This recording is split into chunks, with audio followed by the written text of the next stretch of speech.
முடிச்சுட்டு நான் என்னோட வேலைக்கு போயிடுவேன்.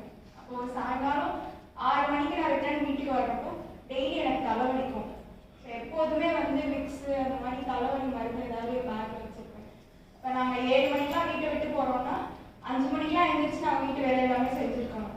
காலையில் நம்ம போகிறப்பவே எங்கள் மத்தியான சாப்பாடு எங்களோட நம்ம பேக் பண்ணி எடுத்துருப்போம். திருப்பி வந்து தான் நான் வீட்டு வேலையெல்லாம் செய்யணும். அப்போ நானே என்ன நினச்சிப்பேன்னா நம்ம அதிகமாக வேலை செய்கிறோம்,